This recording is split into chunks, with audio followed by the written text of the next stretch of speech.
कर रहा हूं। आज भी कोरोना के विषय को लेकर के फिर से आपसे कुछ बात करने वाला हूं।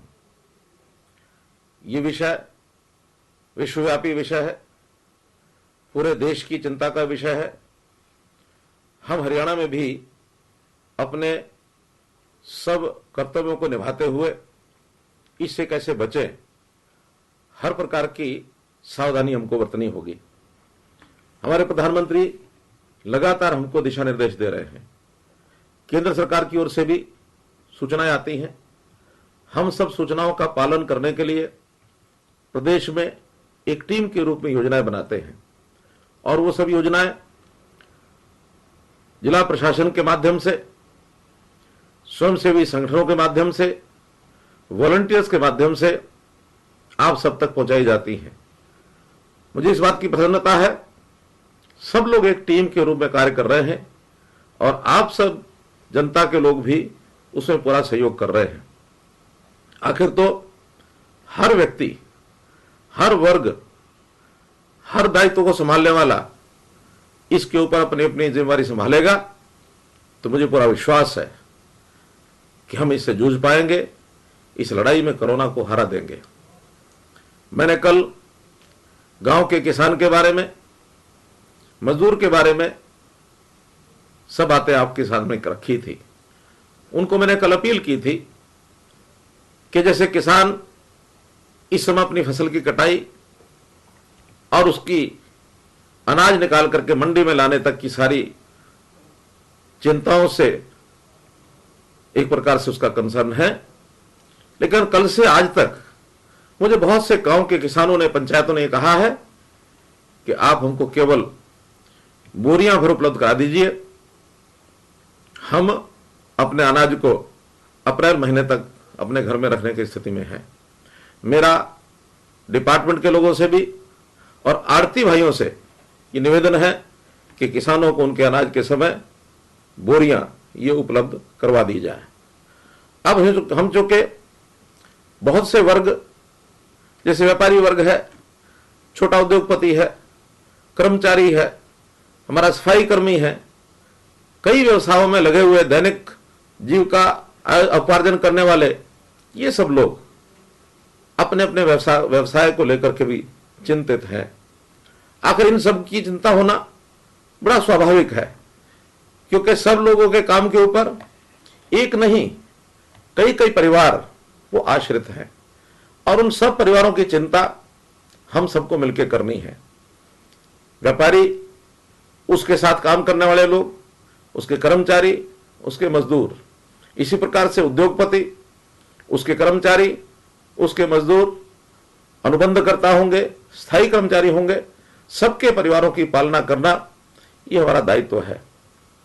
हम अपने परिवार को, ये जो बड़ा परिवार है, इस तक लेकर के जाए ताकि सब परिवारों की हम लोग चिंता कर सके।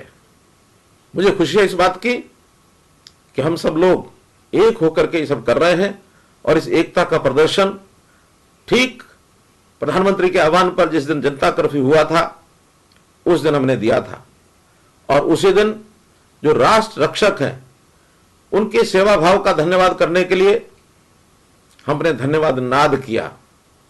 सायकाल 5 बजे 5 मिनट तक अपने अपने तरीके से हमने उनका धन्यवाद किया। प्रधानमंत्री जी के दूसरे आह्वान के बाद 21 दिन का लगातार लॉकडाउन का पीरियड जो चल रहा है, इसको अपने अपने घर में रह करके और अपने अपने हिसाब से इसका पालन कर रहे हैं। अभी आज ही प्रधानमंत्री जी ने एक और हमको कार्यक्रम दिया है कि आने वाली 5 तारीख रविवार को रात्रि 9 बजे ठीक 9 मिनट तक सब अपनी घर की लाइटें बंद करके हम अपने हाथ में टॉर्च है तो उससे प्रकाश करेंगे, मोबाइल है तो उससे की टॉर्च जलाएंगे, मोमबत्तियां जलाएंगे, दीपक जलाएंगे। ऐसे सब अंधेरे में भी अपने प्रकाश को किस प्रकार से आगे बढ़ा सकते हैं, इसका दृश्य उस दिन हम देखेंगे।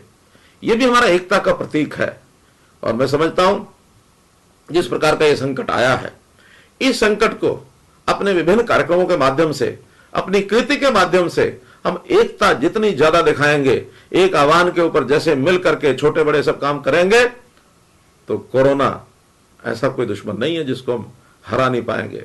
हम इसको हराएंगे, निश्चित हराएंगे, ये हमारा संकल्प है। हम लोगों ने अपने रोजगार में कठिनाई ये हमको ही है ऐसा महसूस किया है। स्वाभाविक है, आर्थिक दृष्टि से सब कारोबार बंद हुए हैं, और जब कारोबार बंद है तो हमको भी अपने परिवार को पालने के लिए या अपने जो बाकी साथी हैं, सहकर्मी हैं, उनके परिवारों को पालने में भी कठिनाई आ रही है। सरकार ने बहुत से पग इसके लिए उठाए हैं। जो कमजोर आर्थिक स्थिति के लोग हैं, मजदूर हैं, गरीब हैं, उनके लिए हमने मासिक सहायता, साप्ताहिक सहायता और राशन के नाते से भी उनको राशन देना शुरू किया है। अभी तक मुख्यमंत्री परिवार समृद्धि योजना में 6,30,000 लोगों को 4,000 रुपया उनके खाते में जमा कराया जा चुका है। इसी प्रकार लगभग 7 लाख लोगों को हम लोग 1,000 रुपया प्रति सप्ताह भेजने की स्थिति में आए हैं। ऐसे 290 करोड़ रुपया हम इस समय तक भेज चुके हैं, और आगे भी ये जो क्रम है जारी रहेगा। जहां तक राशन की बात है, केंद्र सरकार की सहायता से इस महीने का राशन 5 अप्रैल तक सबको भिजवा दिया जाएगा, और इसमें डबल इस बार राशन जाएगा और बिना किसी कीमत के जाएगा। प्रति परिवार अंत्योदय अन्न योजना में 70 किलो राशन मिलेगा, और बीपीएल के परिवारों को 10 किलो प्रति व्यक्ति के हिसाब से राशन दिया जाएगा। इसके अतिरिक्त चीनी और सरसों का तेल ये भी हम देने जा रहे हैं। मित्रों, हमारी चिंता है कि हर गरीब परिवार में खाने की व्यवस्था ये सबसे पहला काम है। यदि खाने की व्यवस्था में 2 समय का भोजन सबको ये मिलता रहे तो हम इसमें अपने कठिन समय को निश्चित रूप से कुछ दिन और निकाल पाएंगे, ऐसा मेरा विश्वास है। सभी छोटे बड़े व्यापारी बंधुओं से, उद्योग कर्मियों से मेरा ये निवेदन है कि वे अपने अपने साथ जुड़े हुए कर्मचारी और मजदूरों की तनख्वाह, मासिक उनका जो वेतन है वो न काटें, क्योंकि इस परिवार को यदि हम संभालेंगे, आखिर इस लॉकडाउन के पीरियड के समाप्त होने पर हमको अपने उद्योग और व्यापार सुचारू ढंग से फिर से चलाने हैं। और चूंकि ये सब व्यापारी, ये सब हमारे कर्मचारी, ये सब हमारे जितने भी साथ जुड़े हुए मजदूर वर्ग के लोग हैं, हमारे साथ काम करने वाले लोग हैं, सब एक टीम के रूप में पहले से काम कर रहे हैं, और इस टीम को हमको टूटने नहीं देना। आखिर तो ऐसे सब कर्मचारियों को, ऐसे मजदूरों को कई कई वर्षों तक जो हमारे साथ काम कर रहे हैं उनको हम सिखाते हैं, और यदि एक बार हमको ये छोड़ करके चले जाते हैं तो हमारे लिए बड़ी कठिनाई पैदा होने वाली है। इसलिए इन सब परिवारों की संभाल करना, अपने परिवार को एक मानते हुए इनको आगे बढ़ाना, ये हमारा दायित्व है। मुझे व्यापारी बंधुओं को एक निवेदन और करना है कि अभी जो के लॉकडाउन है, सोशल डिस्टेंसिंग ये इस रोग के साथ लड़ने का मूल मंत्र है, तो इसलिए अपने जितने व्यापार को ऑनलाइन कर सकते हैं उसको ऑनलाइन करें। अपने ग्राहकों को, अपने कंज्यूमर्स को यदि हम होम डिलीवरी ये कर सकते हैं वो करें। पैसा भी नगद लेने की बजाय डिजिटल पेमेंट से यदि हम लेन देन करते हैं तो वो करें। आखिर ये सब अपने काम को आगे बढ़ाने के लिए बहुत समय का चला हुआ आंदोलन, पहले भले हम नहीं कर पाए हों, लेकिन इस 21 दिन में हम पूरा इसका अभ्यास करें। इसलिए यदि करेंगे तो हमारे व्यापार में और सुगमता भी आएगी, ऐसा मेरा मानना है। मेरे प्यारे हरियाणावासी भाई और बहनों, जैसा लगातार आपसे मैं चर्चा कर रहा हूं, आज भी कोरोना के विषय को लेकर के फिर से आपसे कुछ बात करने वाला हूं। ये विषय विश्वव्यापी विषय है, पूरे देश की चिंता का विषय है। हम हरियाणा में भी अपने सब कर्तव्यों को निभाते हुए इससे कैसे बचें, हर प्रकार की सावधानी हमको बरतनी होगी।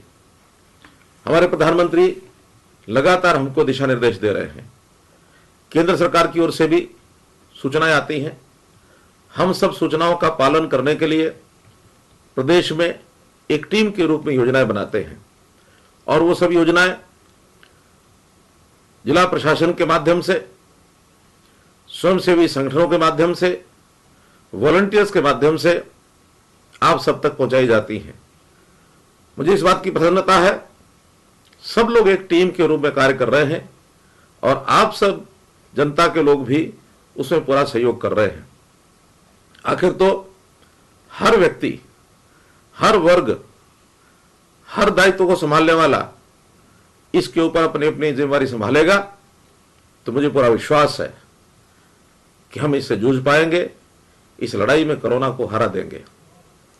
मैंने कल गांव के किसान के बारे में, मजदूर के बारे में सब बातें आपके सामने रखी थी। उनको मैंने कल अपील की थी कि जैसे किसान इस समय अपनी फसल की कटाई और उसकी अनाज निकाल करके मंडी में लाने तक की सारी चिंताओं से एक प्रकार से उसका कंसर्न है, लेकिन कल से आज तक मुझे बहुत से गांव के किसानों ने, पंचायतों ने कहा है कि आप हमको केवल बोरियां भर उपलब्ध करा दीजिए, हम अपने अनाज को अप्रैल महीने तक अपने घर में रखने की स्थिति में है। मेरा डिपार्टमेंट के लोगों से भी और आड़ती भाइयों से ये निवेदन है कि किसानों को उनके अनाज के समय बोरियां ये उपलब्ध करवा दी जाए। अब हम जो के बहुत से वर्ग, जैसे व्यापारी वर्ग है, छोटा उद्योगपति है, कर्मचारी है, हमारा सफाई कर्मी है, कई व्यवसायों में लगे हुए दैनिक जीविका उपार्जन करने वाले, ये सब लोग अपने अपने व्यवसाय को लेकर के भी चिंतित हैं। आखिर इन सब की चिंता होना बड़ा स्वाभाविक है, क्योंकि सब लोगों के काम के ऊपर एक नहीं कई कई परिवार वो आश्रित हैं और उन सब परिवारों की चिंता हम सबको मिलकर करनी है। व्यापारी, उसके साथ काम करने वाले लोग, उसके कर्मचारी, उसके मजदूर, इसी प्रकार से उद्योगपति, उसके कर्मचारी, उसके मजदूर, अनुबंधकर्ता होंगे, स्थायी कर्मचारी होंगे, सबके परिवारों की पालना करना ये हमारा दायित्व है। हम अपने परिवार को, ये जो बड़ा परिवार है, इस तक लेकर के जाए ताकि सब परिवारों की हम लोग चिंता कर सके। हमारे साथ काम करने वाले लोगों में न केवल हमारे व्यवसाय और उद्योग के साथ जुड़े हुए लोग हैं, बल्कि हमारे घर के साथ जुड़े हुए लोग हैं। घर में काम करने वाले, हमारी कोई नौकरानी होगी, हमारा कोई सफाई कर्मचारी होगा, हमारे खाना बनाने में सहायता करने वाले लोग होंगे, या हमारे मोहल्ले में सफाई कर्मचारी, चाहे वो नगर पालिका के हों, चाहे वो ग्रामीण पंचायतों के हों, जो भी इस प्रकार के लोग हैं, ये सब भी हमारे परिवार के अंग हैं। इनका भी हमको पूरा ध्यान रखना है। सरकार की ओर से सहायता इनको दी जा रही है। सफाई कर्मचारियों के लिए तो यदि कोरोना के इस रोग के कारण से किसी को हानि पहुंचती है तो उसको एक्स ग्रेशिया इस रूप में भी मृत्यु उपरांत परिवार को 10 लाख रुपए की राशि भी हमने घोषित की है। लेकिन आखिर तो वर्तमान में परिवार की चिंता करना ये हमारा सबका काम है। मैं ऐसे जो हमारे राष्ट्र रक्षक हैं, चाहे डॉक्टर्स हैं, नर्सेज हैं, चाहे उसमें सफाई कर्मचारी हैं, अथवा जितनी राष्ट्र आवश्यक सेवाएं हैं, उन आवश्यक सेवाओं में जो लोग काम कर रहे हैं, हमारा बिजली के विभाग के लोग, पानी पहुंचाने वाले लोग, ऐसे सब सेवाओं के जो लोग हैं, उनका मैं आभार प्रकट करता हूं कि इस कष्टदायक पीड़ा में लगातार वो काम कर रहे हैं। कर्मचारियों की जहां तक बात करेंगे, उसके अंदर बहुत विभाग तो ऐसे हैं दिन रात उनके कर्मचारी काम कर रहे हैं, चाहे वो पुलिस विभाग के कर्मचारी हों, चाहे हेल्थ डिपार्टमेंट के कर्मचारी हों, मेडिकल एजुकेशन के कर्मचारी हों, स्थानीय निकाय शहरी के कर्मचारी हों, ग्राम पंचायत के कर्मचारी हों, फूड एंड सप्लाईज खाद्य आपूर्ति विभाग के कर्मचारी हों, अथवा अन्य भी कर्मचारी, चाहे वो अपने घर से बैठ करके वर्क एट होम की पालना करते हुए घर से काम कर रहे हों, या कुछ कर्मचारियों को हो सकता है अपने डिपार्टमेंट को छोड़ करके दूसरे किसी काम में लगाने का आह्वान भी किया हो, तो उनसे मैं निवेदन करूंगा कि ऐसे काम को तुरंत स्वीकार करें, क्योंकि आपातकाल है। एक प्रकार की आपत्ति काल में किसी प्रकार की मर्यादाएं नहीं होती हैं। इसलिए जब हमने कर्मचारियों को कहा था कि ऑफिस नहीं जाना है, इसका अर्थ छुट्टी होना नहीं है। हमने उनको कहा था they are on their duty at home, वो घर पर ही रह करके अपनी सेवा कर रहे हैं और ड्यूटी पर हैं। इसलिए जिस भी काम में लोगों तक सहायता पहुंचाने के लिए जितना भी समय तक ये सब चलेगा, उसमें लगातार वो काम करते रहें, ऐसा मेरा उनसे निवेदन है। ये सब करते हुए एक बात और ध्यान में आ रही है कि आखिर हमारी आर्थिक स्थिति, ये भी लड़खड़ा रही है। जैसा मैंने पहले बताया कि पिछले महीने मार्च में लगभग 3,500 करोड़ रुपया हमारा जो रेवेन्यू है, चाहे वो टैक्स के रूप में आता है, स्टैंप ड्यूटी के रूप में आता है, वो कम हुआ है। आखिर इसी पैसे से तो समाज के सेवा के काम होते हैं, विकास का काम होता है, कर्मचारियों को तनख्वाह दी जाती है। हम सब प्रयत्न अपने करके इन सब कामों को जारी रखने के लिए लगातार लगे हुए हैं। अगला महीना भी इसी प्रकार कठिनाई का ये महीना आने वाला है। मेरा निवेदन समाज के हर वर्ग से, चाहे वो छोटा है, बड़ा है, कम कर सकता है, ज्यादा कर सकता है, उद्योगपति है अथवा कॉर्पोरेट सेक्शन का आदमी है या व्यापारी वर्ग का व्यक्ति है, छोटा दुकानदार है अथवा कर्मचारी है, सबको अपना योगदान करना चाहिए। मैं एक कहानी सुनाना चाहूंगा। एक बार एक सेठ था।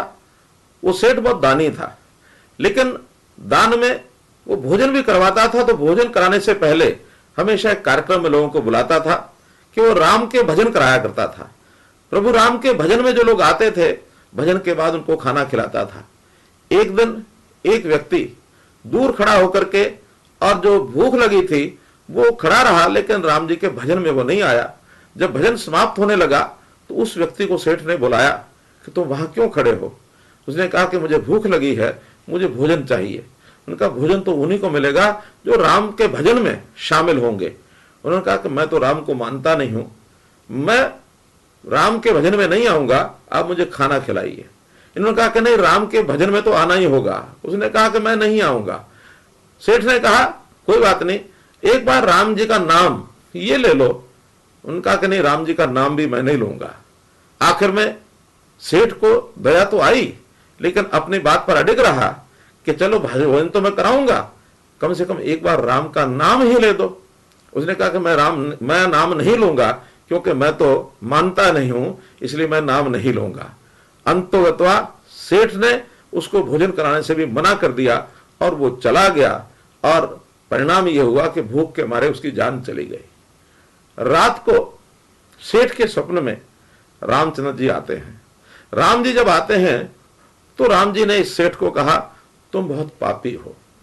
सेठ ने कहा, मैं पापी कैसे हूं, मैं तो हमेशा भोजन कराता हूं, सबको भोजन कराता हूं।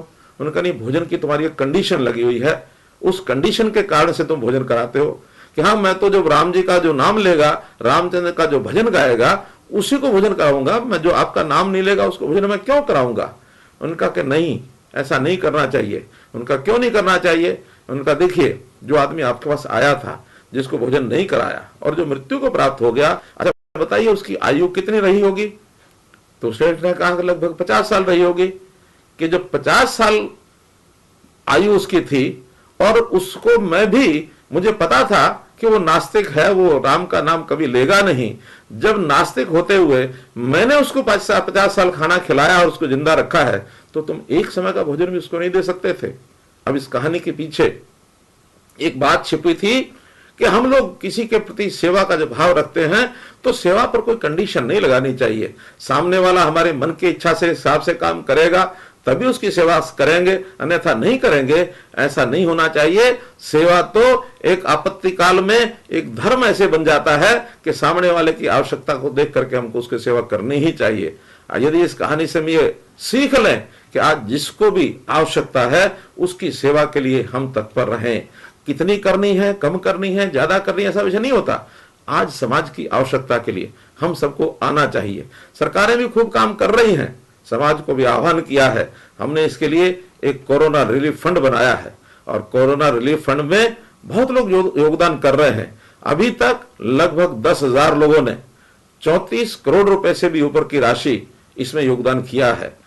कर्मचारियों ने भी दिल खोल करके इसमें अपना योगदान करना शुरू किया है। जो पोर्टल हमने बनाया है उसमें 1,15,000 कर्मचारियों ने लगभग 55 करोड़ रुपए की राशि का योगदान ऐसा करने की अपनी इच्छा जताई है। और मैं समझता हूं कल सायंकाल तक सभी कर्मचारी अपना इसमें योगदान दर्ज करेंगे और ये राशि निश्चित रूप से 100 करोड़ रुपए से ऊपर जाएगी, ऐसा मेरा विश्वास है। हमारे व्यापार और उद्योग को चलाने में हम हमेशा आंकड़ों को ध्यान करते रहते हैं, लेकिन मेरा विश्वास ऐसा है कि व्यापार केवल आंकड़ों से नहीं चलता, हमारे व्यवहार से, हमारे स्वभाव से भी चलता है। हम अपने व्यापार और हम अपने स्वभाव और व्यवहार में ऐसा बदलाव लाएं ताकि हम लगे कि एक परिवार के नाते से हम लोग सब इकट्ठे रह रहे हैं। याद रखिएगा, बुरे समय में पैसा और प्रभाव नहीं बल्कि स्वभाव और व्यवहार यही काम आता है, इसी से हम आगे बढ़ सकते हैं। इस लड़ाई को लड़ने में सामान्य व्यवहार की बातें जो पहले कई बार बताई जा चुकी हैं उसको न भूलें। पहला मंत्र, सोशल डिस्टेंसिंग बनाकर रखें। दूसरा मंत्र, हम अपने हाथों को बार बार धोएं। तीसरा मंत्र, हम अपने मुंह पर मास्क लगाकर रखें। चौथी बात, हम अपने हाथों से, नंगे हाथों से आंख को, मुंह को, नाक को इसको न छुएं।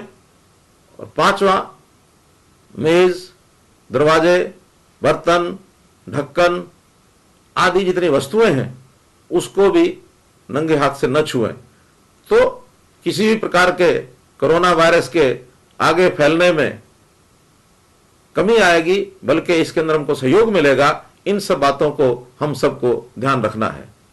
इस अवसर पर मैं हमारे व्यापारी भाइयों के लिए, उद्योग करने वाले बंधुओं के लिए अथवा अन्य भी काम करने वाले लोग जो बिजली का उपयोग करते हैं और बड़े कनेक्शन जिनके पास है, उनके लिए भी एक घोषणा करना चाहता हूं। जो हमारे बंधु बिजली की खपत करते हैं उनको महीने में फिक्स चार्जेस भी देने पड़ते हैं। ऐसे जो लोग बड़े कनेक्शन लिए हुए हैं, ऐसे लोगों के लिए हमने एक योजना बनाई है कि जिनका कनेक्शन 50 किलोवाट तक है, उन सबके पिछले महीने और इस महीने के स्थायी शुल्क की कटौती इस शर्त पर होगी कि अगर हमारा जो यूनिट है वो 50% या इससे कम होता है, फिक्स चार्जेस सारे माफ कर दिए जाएंगे।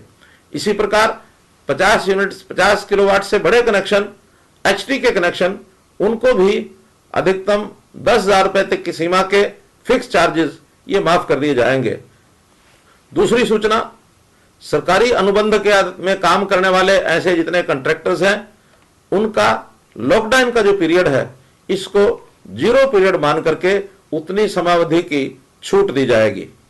इसी प्रकार रिजर्व बैंक ऑफ इंडिया ने टर्म लोन का जो पीरियड है, जिसका पीरियड 1 मार्च 2020 से और 31 मई 2020 के बीच में समाप्ति है, उसके लिए 3 महीने की छूट दी है ताकि 3 महीने के अंदर अंदर वो लोग अपने ऋण की वापसी कर सकते हैं। अंत में मैं अपने समाज के सभी प्रबुद्धजनों से यह अपील करना चाहता हूं, क्योंकि जैसे समय चल रहा है, इस समय में हमारी सबकी जो जरूरतें हैं, जरूरतें कभी पूरी होती नहीं है, लेकिन उसको कम जरूर किया जा सकता है। जितनी आवश्यकता है उसी आवश्यकता के हिसाब से हम अपनी आवश्यकताओं को पूरा करने के लिए पूर्ति करवाएं, ताकि अगर ये लंबे काल तक भी समय चलता है तो हम अपनी आवश्यकताओं के हिसाब से लंबे समय तक इसका मुकाबला कर सकें। इसलिए हम लोग, मैं विश्वास करता हूं कि इन सब बातों पर ध्यान रखेंगे तो इस लड़ाई में, कोरोना से लड़ाई के अंदर हमारी निश्चित जीत होगी। कोरोना के विषय में हमारे परिवार के सब सदस्य, छोटे हो चाहे बड़े हो, सभी बहुत चिंतित हैं। अभी मुझे आज ही 2 बच्चों की कृतियां मिली हैं जो मोदी जी के इस बात से पूरी तरह से परिचित हैं कि मोदी जी ने कैसे हमको घर में ही रहने का आह्वान किया है। उनकी एक वीडियो ये मैं आपको दिखाने जा रहा हूं। हाथों को सैनिटाइज करो और बाहर नहीं जाना और अपने घरों में आओ, और मोदी ने बोला है बाहर नहीं जाना।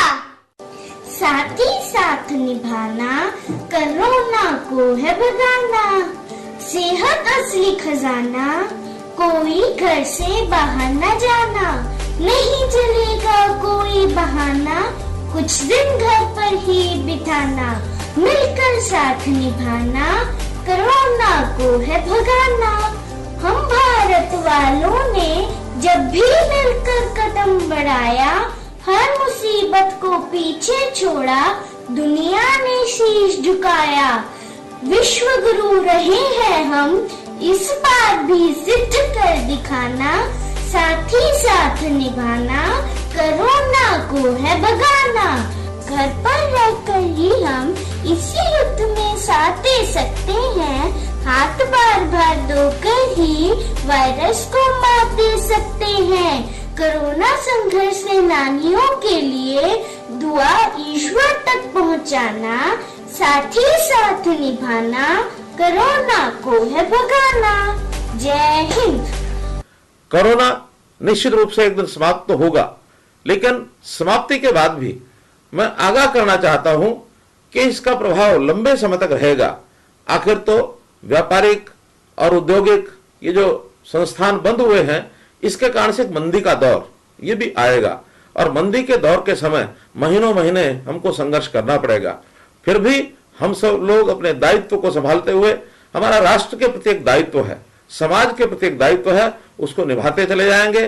सब कंधे से कंधा मिला करके, सरकार आपके साथ खड़ी है, आप भी सब लोग मिल करके आगे बढ़ें और अपने मन में एक संकल्प करें कि सब कुछ न्यौछावर करने के लिए तैयार हैं। जैसा कहा गया है, तन समर्पित, मन समर्पित और ये जीवन समर्पित, चाहता हूं देश की धरती तुझे कुछ और भी दूं।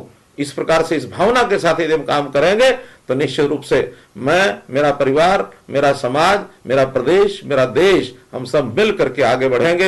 इसमें कोई दो राय नहीं है। बहुत बहुत धन्यवाद, बहुत बहुत आभार।